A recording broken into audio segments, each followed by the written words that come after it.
Hello दोस्तों, स्वागत है आपका एक नए महा क्लास में। और बहुत सारे बच्चे कमेंट्स कर रहे थे कि सर मेरा 6 तारीख को पेपर है, 7 तारीख को पेपर है। तो हम कोशिश करेंगे ज़्यादा से ज़्यादा महा क्लासेस आपके लिए लाने की। जो सेकंड सेमेस्टर है इसमें अगर फिजिक्स की हम लोग बात करें तो ये एक रिवीजन भी हो जाएगा जो बच्चे लगातार पढ़ चुके हैं सर। ठीक है, सबसे पहले इसके दो पार्ट है मेरे भाई, एक थर्मोडायनामिक्स है और दूसरा इलेक्ट्रॉनिक्स है सर। ठीक है, तो आज हम लोग पहली यूनिट की बात करने वाले हैं थर्मोडायनामिक्स की डिटेल में। टोटल 8 महा क्लास आपको मिलने वाले हैं और एक क्विक रिवीजन हो जाएगा, जो भी छूटा छाटा रह गया वो भी खत्म हो जाएगा आपका। और चलिए शुरू करते हैं क्विक रिवीजन के साथ में अपनी पहली यूनिट जिसका नाम है थर्मोडायनामिक्स के अंदर zeroth and first law of thermodynamics. ध्यान से समझिएगा पूरी बात क्या क्या होने वाला। सबसे पहले थर्मोडायनामिक्स मेरे भाई, थर्म माने हीट होती है, ऊष्मा कह लो सर। ठीक है, और डायनामिक्स का मतलब होता है गति, यानी ऊष्मा की गति। किसी अभिक्रिया में कैसे ऊष्मा आ रही है, कैसे जा रही है, कैसे क्रिया हो रही है, कैसे रिएक्शन हो रही है, ये सब हम लोग पढ़ेंगे थर्मोडायनामिक्स के अंदर सर। ठीक है, तो हमने यहां पे लिख दिया है थर्म का मतलब हीट होता है सर। ठीक है, थर्मोडायनामिक्स केमिस्ट्री की वो ब्रांच है। कुछ लोग कहेंगे सर जी पढ़ा तो फिजिक्स रहे हैं, या केमिस्ट्री को मेरे भाई, या फिजिक्स भी है केमिस्ट्री भी है, दोनों की ब्रांच है सर। ठीक है, आप फिजिक्स में भी पढ़ते हो केमिस्ट्री में भी पढ़ते हो। तो फिजिक्स की वह ब्रांच है जिसमें किसी सिस्टम फिजिकल या केमिकल फेज के बीच हीट में होने वाले परिवर्तन को हम लोग स्टडी करते हैं, यानी हीट के चेंज को जिसमें हम लोग पढ़ते हैं, चाहे वो फिजिकली हो केमिकली हो, उसे हम लोग कहते हैं थर्मोडायनामिक्स। टर्मिनोलॉजी की बात करें तो सबसे पहले आपको पढ़ना पड़ेगा सिस्टम। मेरे भाई सिस्टम क्या होता है? दुनिया में आपको जो भी चीजें दिखाई दे रही हैं वो सब सिस्टम है। जैसे ये बोर्ड एक सिस्टम है, इस सिस्टम के चारों तरफ कुछ और है, ये अपने आप में सिस्टम है। हम अपने आप में एक सिस्टम है, ये क्लास अपने आप में एक सिस्टम है, आप अपने आप में एक सिस्टम हो। इस क्लास में क्या है मेरे भाई? इधर बाउंड्रीज हैं, सीटें पड़ी हुई हैं, एक व्यवस्था है, इधर बोर्ड लगा हुआ है, एक टीचर खड़ा होगा पढ़ाएगा, बच्चे बैठ के पढ़ेंगे यहाँ पीछे तक। इसका मतलब क्या? एक सिस्टम है। सिस्टम मतलब निकाय, यानी कोई भी पार्ट पूरे यूनिवर्स का जो आप देख रहे हो वो एक सिस्टम है सर। ठीक है, तो हमने लिखा यह यूनिवर्स का वह भाग है जिसे हम लोग ऑब्जर्व कर रहे होते हैं। इस पेन को ऑब्जर्व करना शुरू कर दिया तो ये सिस्टम है, चारों तरफ सराउंडिंग है भाई, सीधी सी बात है। सराउंडिंग क्या होता है? सिस्टम के अतिरिक्त जो भी कुछ बचा है यूनिवर्स के अंदर, इस पेन को हम ऑब्जर्व कर रहे हैं तो ये सिस्टम है। तो इसके अलावा जो भी कुछ बचा यूनिवर्स में वो सब क्या कहलाएगा? सराउंडिंग कहलाएगा भाई। ठीक है, बाउंड्री क्या होती है? अब ये बोर्ड है, इस बोर्ड की बाउंड्री कहाँ है? ये जो ब्लैक कलर का दिख रहा है, शायद वीडियो में ना दिख रहा होगा, दिख रहा है तो मेरे भाई ये क्या है? इसकी बाउंड्री है। इसके अंदर अंदर बोर्ड है और बाहर बाहर क्या है मेरे भाई? कुछ और है। तो जो अंदर अंदर है वो सिस्टम है, बाहर बाहर सब क्या है? सराउंडिंग है। तो मेरे भाई सिस्टम होता है जिसे ऑब्जर्व कर रहे हैं वो सिस्टम है, उसके चारों तरफ जो है वो सराउंडिंग है, और सिस्टम और सराउंडिंग को जो अलग कर रही है वो बाउंड्री है मेरे भाई। जैसे इस क्लास की ये दीवार है, इसका मतलब ये बाउंड्री है, इसके उधर किसी और का घर होगा या जो भी कुछ होगा हमें नहीं मालूम XYZ, लेकिन रियलिटी क्या है? ये सिस्टम है, इसके इधर उधर क्या है मेरे भाई? सराउंडिंग है। ठीक है sir. Types of system, system के प्रकार कौन कौन से होते हैं? नंबर 1 होता है ओपन सिस्टम। ओपन सिस्टम क्या है? सिस्टम और सराउंडिंग के बीच आना जाना लगा हुआ है, कोई दिक्कत नहीं है, कोई भी कहीं से आ रहा है, कोई भी कहीं से जा रहा है, सिस्टम और सराउंडिंग के बीच, तब उसे कहते हैं ओपन सिस्टम। यानी यदि सिस्टम और सराउंडिंग के बीच एनर्जी और मैटर का आराम से ट्रांसफर हो जाए तो हम लोग उसे ओपन सिस्टम कहते हैं सर। ठीक है, जैसे water boiling in open container, भगोने के अंदर पानी गर्म करना शुरू कर दो, मैटर भी जाएगा, ऊर्जा भी जाएगी, ऊष्मा एनर्जी सब जा रहा है, खुला हुआ कंटेनर है मेरे भाई, ओपन सिस्टम कहलाएगा। क्लोज्ड सिस्टम क्या होता है? जब सिस्टम और सराउंडिंग के बीच हीट का ट्रांसफर पॉसिबल है परंतु मैटर का नहीं, यानी हीट ऊष्मा जा सकती है लेकिन जो मैटर है ओरिजिनल वो नहीं जा सकता मेरे भाई, तो हम लोग उसे कहते हैं क्लोज्ड सिस्टम। जैसे अगर हम लोग बात करें water boiling in closed container, यानी हम क्या करें? भगोने के ऊपर ढक्कन रख दें तो ऊष्मा गर्मी तो बाहर निकलेगी लेकिन पानी अंदर ही है सर। ठीक है, तो इसका मतलब वो क्या है? क्लोज्ड सिस्टम है। आइसोलेटेड सिस्टम क्या होता है? आइसोलेट मतलब अलग। जब कोरोना आया आपने ये शब्द बड़ा सुना होगा, आइसोलेटेड सिस्टम। तो आइसोलेट का मतलब होता है मेरे भाई अलग। तो क्या अलग होता है? इसमें सिस्टम और सराउंडिंग के बीच एनर्जी और मैटर का कोई ट्रांसफर नहीं होता। सिस्टम अलग है, सराउंडिंग अलग है, दोनों के बीच में कोई ट्रांसफर नहीं होगा, कोई दुनियादारी नहीं है, कोई मतलब नहीं है, आइसोलेटेड सिस्टम है। जैसे boiling water in thermos flask, अगर थर्मस के अंदर आप पानी गर्म कर रहा हो सर, ठीक है, मतलब भर के रख दिया तो ना तो पानी बाहर जाने वाला और ना ही हीट बाहर जाएगी। थर्मस के अंदर पानी गर्म ही बना रहेगा। हालांकि कुछ लोग कहेंगे नहीं सर जी ठंडा हो जाता है, तो मेरे भाई परफेक्ट कुछ भी नहीं होता। अगर आप ये कह दो कोई चीज परफेक्ट है तो परफेक्ट कुछ भी नहीं होता है। बहुत सारे लोग हमसे ही कहते हैं सर जी कुछ क्लासेस आपने बनाए बहुत जल्दी में चले गए। मेरे भाई काम ज़्यादा होता तो बस कोशिश ये रहती बच्चे तक कंटेंट पहुंच जाए कभी कभी। हालांकि हम जब फुर्सत में होते हैं, जैसे अभी हम ये जो क्लास रिकॉर्ड कर रहे हैं बड़ा फुर्सत से रिकॉर्ड कर रहे हैं, क्योंकि हमने ये सोचा कि इतना बेहतरीन क्लास बनाओ बच्चा सुनते सुनते ही सीख जाए, बस एक बार देखे और जाके पेपर दे आ जाके। लेकिन कभी कभी ऐसा होता है कल पेपर है, अब 5 वीडियोज बनानी है, तो क्या ही करोगे सर। तो ऐसे टाइम पे कभी कभी हो जाता है, लेकिन खैर परफेक्ट कुछ भी नहीं हो सकता भाई। हर आदमी कुछ टॉपिक अच्छे पढ़ाता होगा, कुछ टॉपिक में वो कतई गिनवा देता होगा, उसी तरीके से परफेक्ट कुछ नहीं होता है। लेकिन ठीक है, मान लेते हैं कि आइसोलेटेड सिस्टम है, थोड़ी बहुत देर भी चल गया तब भी सर, ठीक है। फिर आपको एक्सटेंसिव प्रॉपर्टीज पता होनी चाहिए अगर आप वाकई में पेपर देने जा रहे हो। एक चीज हम पहले बता दें, जिन लोगों के मल्टीपल चॉइस पेपर है दोस्त, उन लोगों के लिए हमने प्रॉपर डिटेल में वीडियो बना रखी है 8 की 8, उनकी प्लेलिस्ट भी हम डिस्क्रिप्शन में डाल देंगे। और ये जो महा क्लास बना रहे हैं अंधाधुंध क्लास में डाल देंगे सर, ठीक है। आराम से देख लेना, ऑब्जेक्टिव है, डिस्क्रिप्टिव है, कैसा भी पेपर है, भीख नहीं मांगनी पड़ेगी मेरे भाई, इस बात की गारंटी है सर, ठीक है। तो एक्सटेंसिव प्रॉपर्टीज क्या होती है? एक्सटेंसिव प्रॉपर्टीज किसी सिस्टम की वो प्रॉपर्टीज, किसी सिस्टम की वो प्रॉपर्टीज जो मैटर की मात्रा पर डिपेंड करती हैं, यानी मैटर की मात्रा है कितनी, वो सब्सटेंस है कितना, उसे कहते हैं हम लोग एक्सटेंसिव प्रॉपर्टीज। जैसे U हो गया, इंटरनल एनर्जी है, N है सर, ठीक है, नंबर ऑफ मोल्स हो गया, H क्या एंथैल्पी हो गई, V वॉल्यूम हो गई, G क्या है गिब्स एनर्जी हो गई, A क्या है हेल्महोल्ट्ज एनर्जी हो गई। तो इस तरीके की जितनी प्रॉपर्टीज, अगर ऑब्जेक्टिव में है तो विकल्प में पूछ सकता है कौन सी एक्सटेंसिव प्रॉपर्टी है, कौन सी इंटेंसिव प्रॉपर्टी है। तो जो मात्रा पर डिपेंड करती हैं एक्सटेंसिव होती हैं, और जो मैटर की क्वांटिटी पर डिपेंड नहीं करती मेरे भाई, वो क्या कहलाती हैं? वो इंटेंसिव प्रॉपर्टीज कहलाती हैं। जैसे P है, T है, कंसंट्रेशन है यानी प्रेशर है, टेम्परेचर है। अब मान लिया वायुमंडलीय प्रेशर 25 ATM है, ठीक है, या 30 ATM है, या 25 ATM तो बहुत हो गया, या 1 ATM है सर, ठीक है। तो वो 1 ATM ही रहेगा। मैटर कम हो ज़्यादा हो, प्रेशर तो उस पर उतना ही लगेगा ना सर। टेम्परेचर अगर चारों तरफ का मान लिया 25 से 30 डिग्री सेंटीग्रेड है तो वो उतना ही रहेगा भाई। नॉर्मल जो रूम टेम्परेचर होता है 25 से 30 माना जाता है। इस समय हमें गर्मी जरूर लग रही है, कुछ लोग कहें क्यों? क्योंकि नंबर 1 तो बिल्कुल भी पंखे नहीं चलना है। नंबर 2 ये है, मौसम जबकि बाहर बढ़िया बारिश हो रही है भाई, बोले फिर आपको गर्मी क्यों लग रही? भाई नंबर 1 तो बिल्कुल पंखे कुछ चल नहीं रहे। दूसरी बात, हम मेहनत कर रहे हैं यार। कुछ लोगों को लगता होगा, जैसे बहुत सारे लोग कहते हैं अरे यार खाली बताते रहते हैं, बातचीत करते रहते हैं, लोगों से बातें करते हैं और बहुत पैसा कमाते हैं। मेरे भाई हमारा मानना यह है कि ये जो पढ़ाने वाला काम है ये लेबरी से भी महंगा है मेरे भाई, याद रखना। इसमें पहले तो 10 टेंशन है, रात के 3 बजे भी टेंशन है, टेंशन बहुत है इन सब चीज़ों में। हालांकि हम लेते नहीं, वो अलग चीज़ है, लेकिन रियलिटी यही है भाई मेरे। लेबर अगर आप हो तो सुबह आप 8 बजे जाओगे, शाम को 5 बजे आओगे, उसके बाद क्या है? उसके बाद तो आप पारिवारिक लाइफ का मजा ले रहे हो आराम से। लेकिन अब अगले दिन सोचेंगे सुबह भाई क्या प्रोसेस होना है, एक अलग तरीके। देखिए टेंशन सबको होती है, लेकिन हम जो नॉर्मली बता रहे हैं काम के प्रति कि घर पे ले गए, फिर अरे PDF रहेगा ये तो चलो 2 बजे निकलेंगे बैठ के, तो यानी पढ़ाने वाला काम आसान नहीं है मेरे भाई। ये खेल नहीं है, बच्चों का तेल निकल आता अच्छों का, बहुत मेहनत है इसके पीछे। और जो लोग मानते हैं वो नीचे कॉमेंट करके बताना भाई, ठीक है। तो इंटेंसिव प्रॉपर्टीज मैटर की मतलब कितना है उस पर डिपेंड नहीं करेंगी, वो तो जितना प्रेशर लगना है उतना ही लगेगा सर, ठीक है। टाइप्स ऑफ प्रोसेसेस की बात करें, सबसे पहले होता है आइसोथर्मल प्रोसेस। आइसोथर्मल मतलब समतापी प्रक्रम, तो जिसमें टेम्परेचर नहीं चेंज होगा मेरे भाई वो आइसोथर्मल कहलाएगा। कांस्टेंट टेम्परेचर पर होने वाले प्रोसेस को आइसोथर्मल प्रोसेस कहते हैं, यानी T इसमें कांस्टेंट होगा और T कांस्टेंट होगा मतलब DT 0 होगा। DT का मतलब चेंज इन टेम्परेचर मेरे भाई 0 होगा, ठीक है। आइसोबारिक प्रोसेस क्या होता है? आइसोबारिक मतलब समदाबी प्रक्रम, ऐसे प्रक्रम जिनका दाब समान होता है वो समदाबी प्रोसेस कहलाते हैं, जिसमें P जो है भैया नहीं चेंज होगा, प्रेशर कांस्टेंट रहेगा, और DP का मान यानी चेंज इन प्रेशर 0, कोई चेंज नहीं मेरे भाई, समदाबी कह लो इसे सर, ठीक है। एडियाबेटिक को रुद्धोष्म कहते हैं। रुद्धोष्म मतलब जिसमें ऊष्मा का आदान प्रदान नहीं होगा।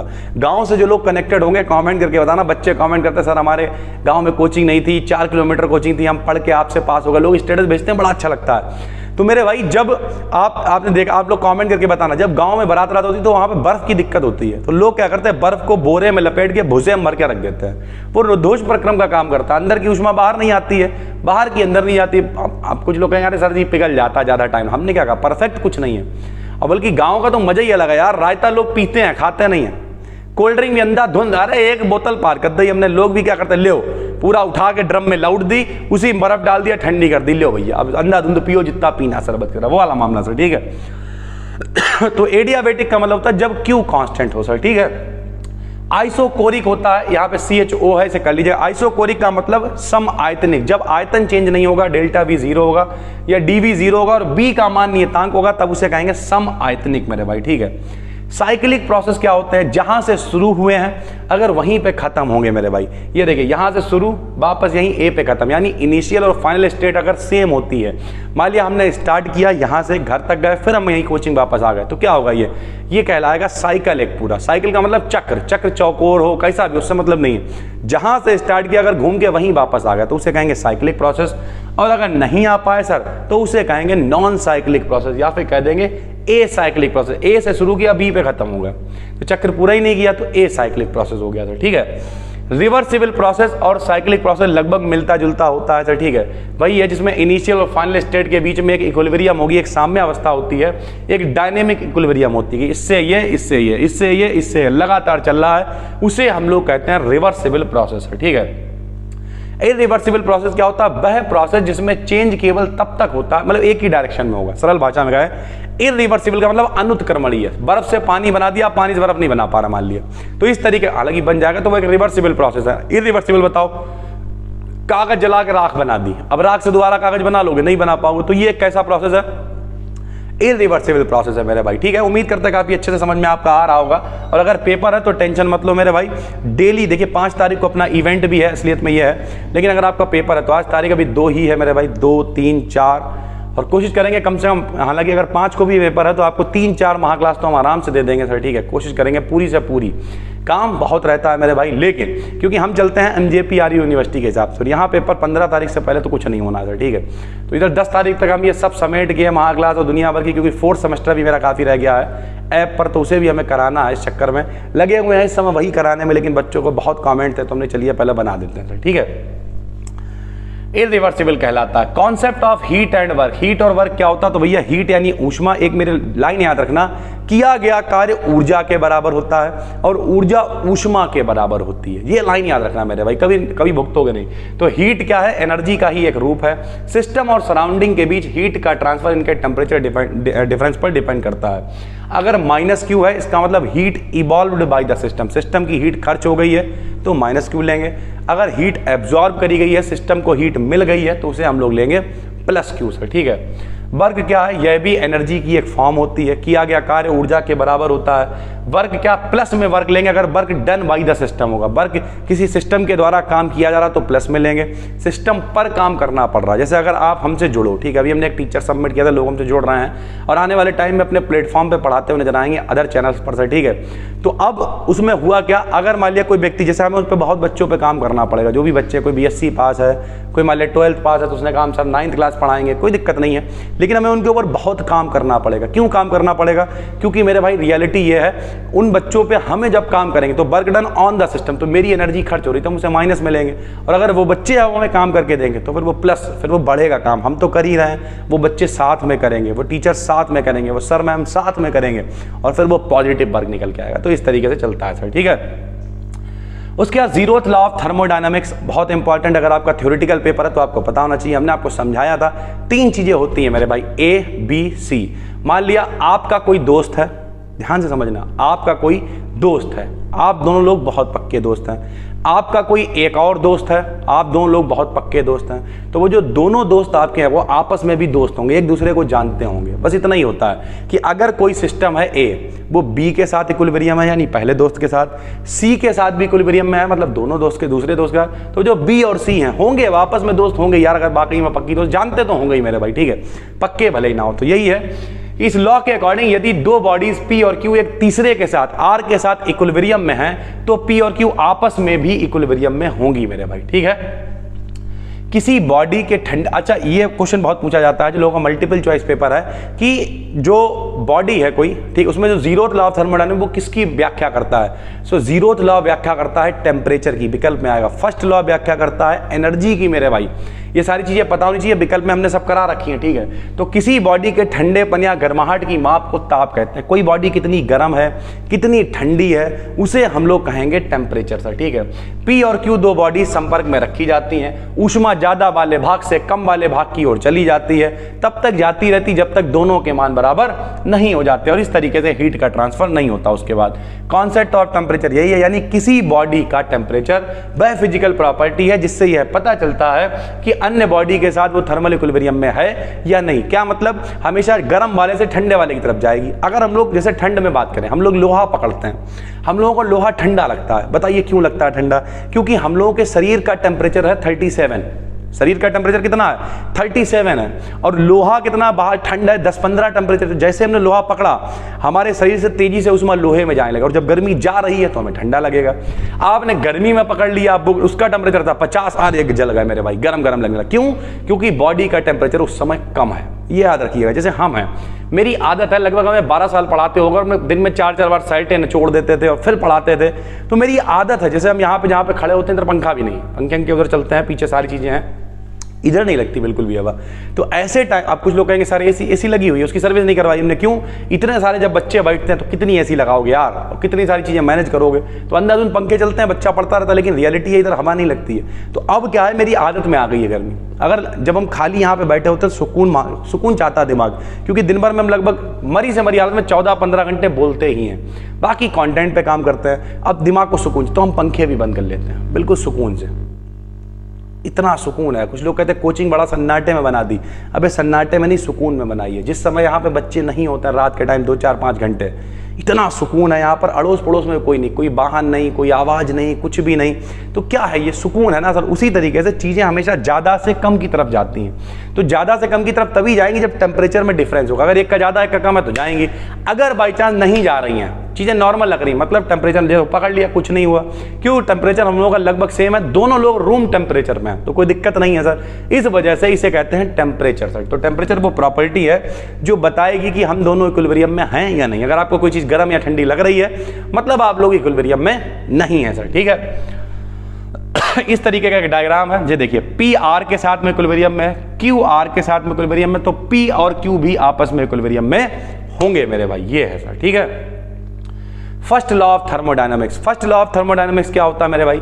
फर्स्ट लॉ ऑफ थर्मोडायनामिक्स ये होता है कि मेरे भाई ये ऊर्जा संरक्षण पर आधारित होता है। पहली बात तो कि ऊर्जा ना तो उत्पन्न की जा सकती है, ना ही नष्ट की जा सकती है। इसे बस एक रूप से दूसरे रूप में बदला जा सकता है। बहुत सारे इसके लिए स्टेटमेंट दिए गए। अगर आपका पेपर थ्योरेटिकल है तो आपको स्टेटमेंट पता होने चाहिए। एक एक करके पढ़ते हैं सर। पहला स्टेटमेंट जूल ने दिया, there is an exact equilibrium between the amount of work overcome and heat generated, यानी किया गया कार्य और ऊर्जा दोनों आपस में बराबर होते हैं। ऐसे लिख के दे देगा स्टेटमेंट। ये स्टेटमेंट किसने दिया या स्टेटमेंट किस लॉ का है? अगर विकल्प का पेपर है सर तो पूछेगा सर। ठीक है, तो एक बिल्कुल एग्जैक्ट इक्विलिब्रियम होती है, किया गया कार्य ऊर्जा या ऊष्मा के बराबर होता है। लगभग सारी बातें यही हैं। Second statement, energy of an isolated system remains constant although it may transform from one form to another, यानी किसी सिस्टम की जो ऊर्जा है हमेशा नियतांक रहती है जब तक इसे एक रूप से दूसरे रूप में बदला ना जाए। इसका मतलब भी यही है, ऊर्जा ना तो उत्पन्न होती है ना नष्ट होती है, बस उसे एक रूप से दूसरे रूप में बदल दिया जाता है सर। ठीक है, अगला स्टेटमेंट है, total energy of the system and surrounding remains constant. फिर वही बात है कि किसी सिस्टम की और सराउंडिंग की जो टोटल एनर्जी है वो हमेशा कांस्टेंट रहती है सर। ठीक है, अगला स्टेटमेंट क्या, it is never possible to construct a perpetual motion machine that could produce work without energy, यानी ऐसी कोई मशीन नहीं बन सकती है जिसके पास एनर्जी ना हो, जिसे हमें एनर्जी ना देनी पड़े और उसके बावजूद भी वो काम करके दे सके सर। ठीक है, उसके बाद एक स्टेटमेंट मैक्सवेल ने दिया, when work is transformed into heat और heat into work the quantity of work is mechanically equivalent to the amount of heat, यानी जब कभी भी कार्य ऊष्मा में या फिर ऊष्मा कार्य में परिवर्तित करी जाती है तो हमेशा जो दोनों का मान होता है मेरे भाई वो बराबर होता है। यानी हर आदमी यही कह रहा है किया गया कार्य ऊष्मा के बराबर होता है, या फिर हर आदमी यही कह रहा है कि ऊष्मा ना तो उत्पन्न हो सकती है ना नष्ट हो सकती है, उसे केवल एक रूप से दूसरे रूप में बदला जा सकता है। फिर मेरे भाई इंटरनल एनर्जी, सरल भाषा में बता दे रहे हैं, किसी सिस्टम के अंदर जितनी टोटल एनर्जीज होती हैं उन्हें इंटरनल एनर्जी कहते हैं। जैसे मेरे अंदर जो भी एनर्जी है, यांत्रिक ऊर्जा है, ठीक है, गतिज ऊर्जा है, स्थितिज ऊर्जा है, जो भी ऊर्जा मेरे अंदर है उन सब का टोटल कर दो तो वो कहलाएगी आंतरिक यानी इंटरनल एनर्जी। मेरे भाई यू से इसे हम लोग लिखते हैं सर। ठीक है, मैथमेटिकल फार्मूला क्या होता है फर्स्ट लॉ ऑफ थर्मोडायनामिक्स का? तो ये फार्मूला होता है मेरे भाई, क्या फार्मूला होता है कि अगर मेरे भाई टोटल जो एनर्जी है, ध्यान से समझना, first law of thermodynamics 11th में भी पढ़ा हुआ, किसी सिस्टम को दी गई टोटल एनर्जी कुछ उसकी आंतरिक ऊर्जा में वृद्धि करती है और कुछ बाहरी वातावरण पर कार्य करती है। मेरे भाई अगर हम खाना खाएंगे तो खाना खाने में जो हमें कुल ऊर्जा मिलेगी वो कुछ तो हमारी अंदर की ऊर्जा को बढ़ाएगी, प्लस कुछ बाहरी वातावरण पे भी तो कार्य करेगी कि बाहर का मौसम ठंडा है तो हमारी बॉडी को एडजस्ट करेगी, गर्म है तो एडजस्ट करेगी। यानी कुल ऊर्जा जो सिस्टम को दी गई है क्यों, वो दो तरीके से मेरे भाई डिवाइड होती है। पहली, कुछ भाग आंतरिक ऊर्जा की वृद्धि करने में और कुछ कार्य करने में खर्च हो जाता है। खर्च हो जाता है इसलिए माइनस में दे रखा है, माइनस को उधर भेज देंगे। तो मैथमेटिकल फार्मूला क्या होता है फर्स्ट लॉ के लिए, डेल्टा यू बराबर Q plus W. This equation is first law of thermodynamics. ठीक है, चाहो तो डब्ल्यू बराबर पी डेल्टा बी रख सकते हो, रख लेना, वरना कोई बात नहीं सर। ठीक है, ये सब बेकार की बातें हैं। आगे चलते हैं सर। आगे आ गया एंथैल्पी क्या होता है। एंथैल्पी कह लो या enthalpy of heat function, enthalpy heat function जो भी कह लो, एच से लिखते हैं मेरे भाई, बहुत आसान होता है। एच बराबर यू प्लस पी भी होता है। यू माने क्या है, यू माने है इंटरनल एनर्जी, पीबी माने क्या है, प्रेशर वॉल्यूम एनर्जी। यानी किसी सिस्टम की इंटरनल एनर्जी और प्रेशर वॉल्यूम एनर्जी के योग को यानी जोड़ को हम लोग एंथैल्पी यानी एच कहते हैं मेरे भाई। अगर आप चाहो तो कंडीशन बना सकते हो। क्या कंडीशन बनाओगे भाई, चेंज इन एंथैल्पी निकालेंगे। पहले के लिए H1 बराबर U1 प्लस P1 V1, दूसरे के लिए H2 बराबर U2 प्लस P2 V2, 1 1 2 2 कर दिया मेरे भाई। डेल्टा H का मान निकालेंगे। डेल्टा H माने परिवर्तन बाद वाले में से पहले वाले को घटाएंगे। H2 में से H1 घटाएंगे। H2 का मान ये है, H1 का मान ये है। U को एक साइड कर लिया, P2 V2 P1 V1 को एक साइड कर लिया। U2 माइनस U1 डेल्टा बन जाएगा। तो ये हो जाएगा डेल्टा H बराबर डेल्टा U प्लस का डेल्टा PB सर। ठीक है, ये होती है एंथैल्पी यानी H बराबर U प्लस PB होती है सर। ठीक है, उसके बाद आपको देखना है मेयर का फार्मूला, बहुत आसान है। क्या होता है मेयर का फार्मूला, जरा देखिए।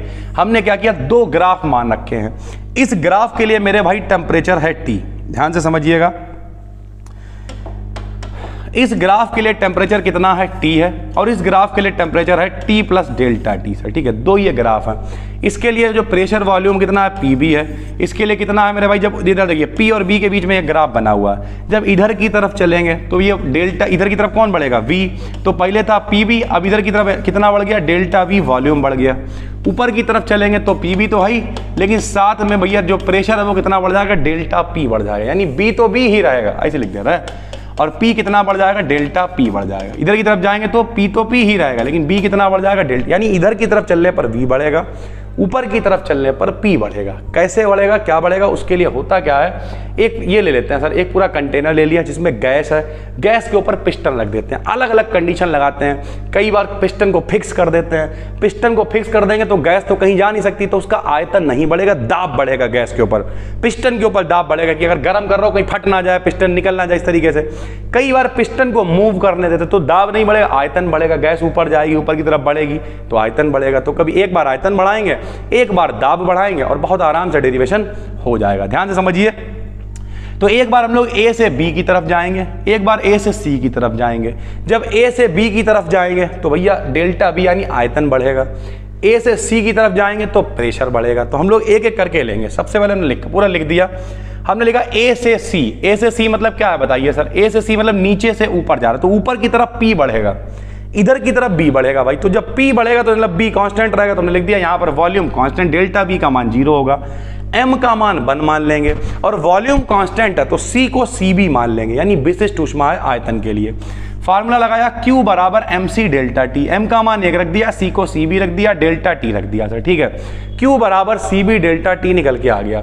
फर्स्ट लॉ ऑफ थर्मोडायनामिक्स लगाया, अभी ऊपर बताया Q बराबर डेल्टा U प्लस W होता है। डेल्टा U को लिख सकते हैं UC माइनस UA, क्यों, क्योंकि A से C पे गए हैं तो UC माइनस UA लिख दिया, W को P डेल्टा B रख दिया।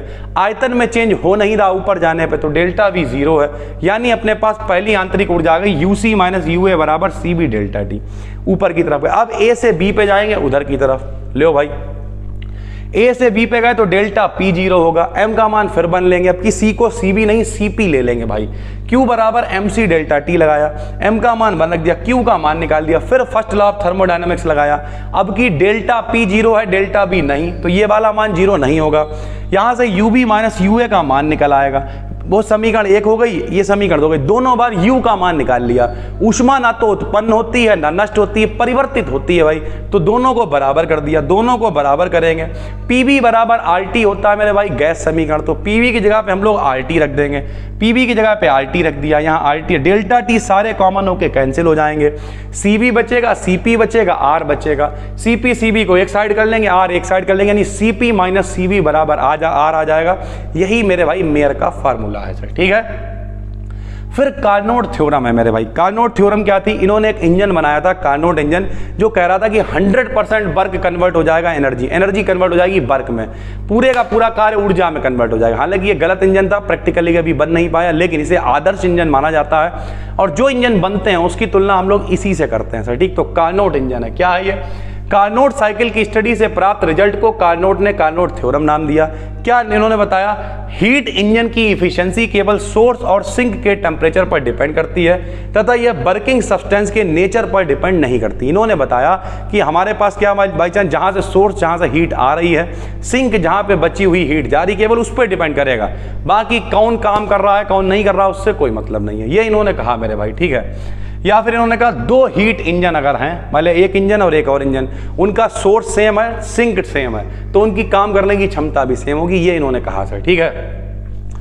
Thermodynamic scale of temperature developed by Lord kelvin. Lord kelvin ने एक फार्मूला दिया थर्मोडायनामिक स्केल टेम्परेचर के लिए कि अगर सोर्स का टेम्परेचर θ1 है, सिंक का θ2 है, तो ईटा से लिखेंगे इफिशिएंसी को। इफिशिएंसी का मतलब कार्य करने की क्षमता।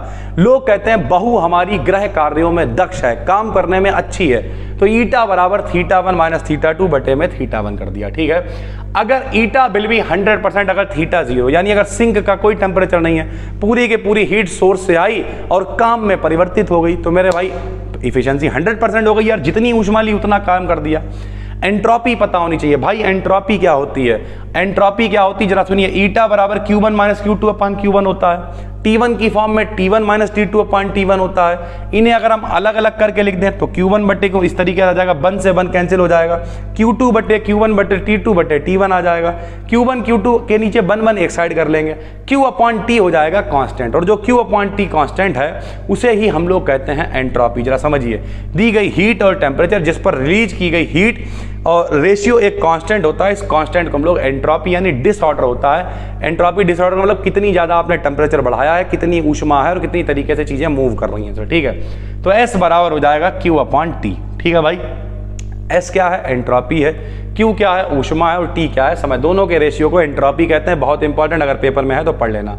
फिजिकल सिग्निफिकेंस क्या होता है, तो एंट्रोपी किसी सिस्टम के डिसऑर्डर को बताती है। अभी हमने बताया कि अव्यवस्था, जैसे इस समय इस क्लास में व्यवस्था ही व्यवस्था, कोई बच्चा ही नहीं है मेरे भाई, खाली हम हैं और आप हैं। ये वाला गाना हो गया, अरे हम तुम एक कमरे में बंद हों और चाबी खो जाए। अब चाबी खोने का मतलब ही नहीं भाई, फोन में देखते रहो बैठे, वो वाला मामला सर, ठीक है। तो कोई है ही नहीं, व्यवस्था ही व्यवस्था है यहाँ पर। अव्यवस्था कब होती, बच्चे आते हैं, भैया नमस्ते, भैया ऐसे करके आते हैं, तब काम चलता ना सर। तो ये चीजें हैं, तो डिसऑर्डर को बताती है। अकॉर्डिंग टू क्लासेस यूनिवर्स की एंट्रोपी लगातार बढ़ रही है। ये विकल्प में भी आ सकता है, यूनिवर्स की एंट्रोपी लगातार बढ़ रही है, किसने कहा, तो ये कहा क्लासियस ने सर, ठीक है। तो यूनिवर्स बराबर system plus surrounding. Third law of thermodynamics क्या होता है भाई, थर्ड लॉ ऑफ थर्मोडायनेमिक्स होता है, अकॉर्डिंग टू थर्ड लॉ प्रत्येक परफेक्टली क्रिस्टलाइन बॉडी के 0 टेम्परेचर पर एंट्रोपी भी 0 होती है। यानी अगर टेम्परेचर 0 है तो चीजें पूरी तरीके से जमी हुई होंगी, एंट्रोपी जो है वो पूरी तरीके से 0, यानी S का मान 0 होगा। ये सेकंड यूनिट का था, लेकिन यहाँ पर लग गया है, चलिए बच्चों के पेपर हैं, काम में ही आएगा सर, ठीक है।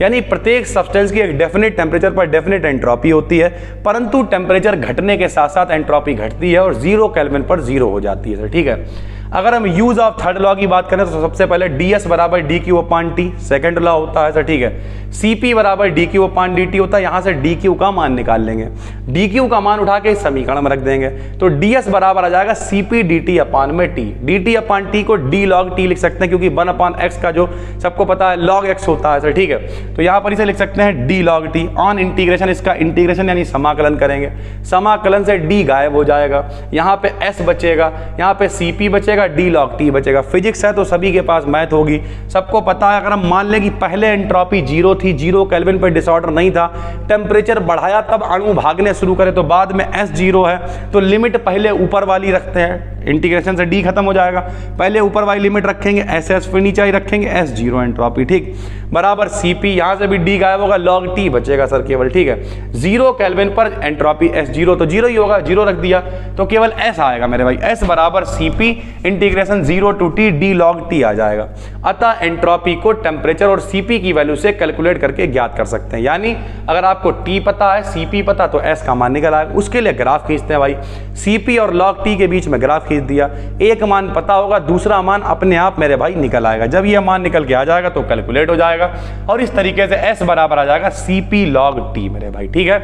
ये डेरिवेशन बहुत इंपॉर्टेंट, अगर आप पेपर में डिस्क्रिप्टिव पेपर है तो इसे जरूर पढ़ के जाना, पेपर में जरूर आएगा। कार्नोट साइकिल की बात करें तो यह एक हाइपोथेटिकल इंजन, हमने पहले ही कह दिया ये काल्पनिक इंजन है, कार्नोट ने खाली इसलिए बनाया आदर्श इंजन कहा जा सके इसे सर, ठीक है। इसमें क्या क्या होता है, एक सबसे पहले अपने पास कोई वर्किंग सब्सटेंस होना चाहिए, ठीक, तो हमने गैस मान ली, कोई सिलेंडर है उसके अंदर गैस है, ये क्या है, ये सोर्स है जिसके ऊपर हम सिलेंडर को उठा कर रख देंगे, इससे क्या होगा, हमें गैस, इससे टेम्परेचर मिलना शुरू हो जाएगा।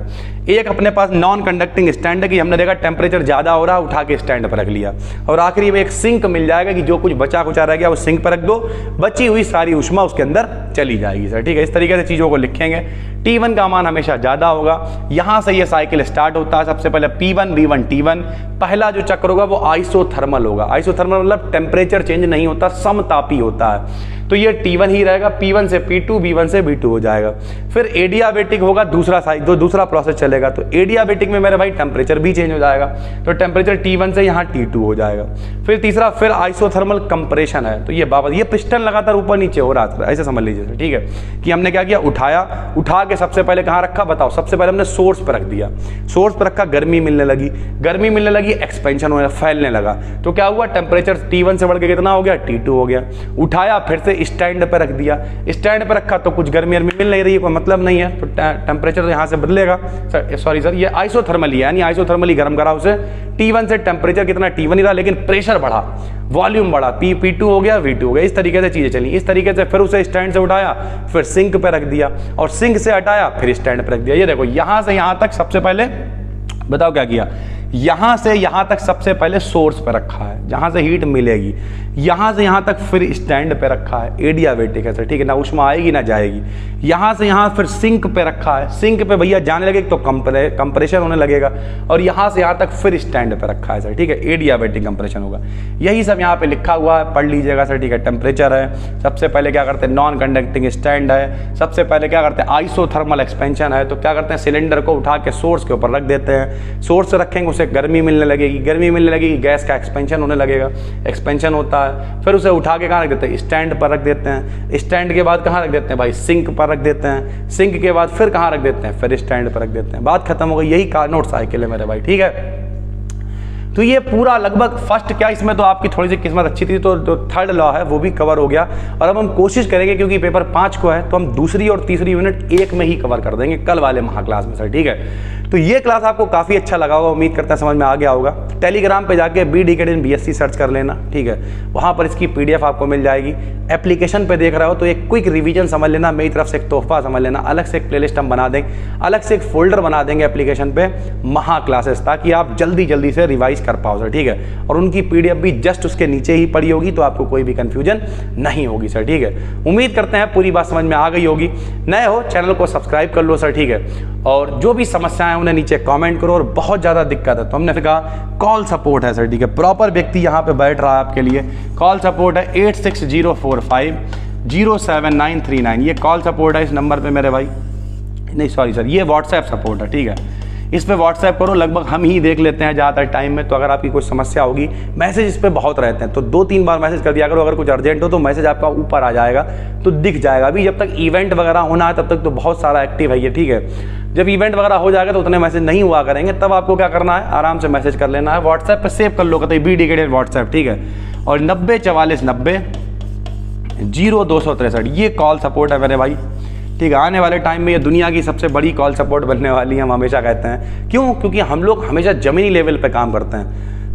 कोई भी बच्चा जो फ़ोन करता है, अच्छा कुछ लोग ऐसे भी होते हैं, बता रहा था नीचे व्यक्ति कि बोले हेलो, हाँ जरा सर से बात करा दो, अबे जरा सर से बात करा दूंगा क्या मतलब है यार, सर जी खाली थोड़ी बैठे हुए हैं यार। फिर आप कहते हो सर कंटेंट नहीं आया। सर कंटेंट पे काम करते हैं बहुत सारी चीज़ें, और सिर्फ पढ़ाना तो है ही, बाकी भी बहुत सारी चीज़ें देखनी है। जैसे अभी हम लोगों ने कुछ नए टीचर्स अप्रोच किए हैं, उन लोगों से बातचीत करनी है, वो लोग पढ़ाएंगे। कुछ अच्छे लोग, अभी हमने क्लास के स्टार्टिंग में बात करी, तो वो सारी चीज़ें देखनी है। कुछ ऐसे हैं जो नए हैं, वो पढ़ा तो सकते हैं, एक्सपीरियंस अपने ज़माने के टॉपर है, लेकिन दिक्कत ये है अभी नर्वस हैं, वो परेशान है, तो उनके साथ में डिस्कशन करना पड़ेगा।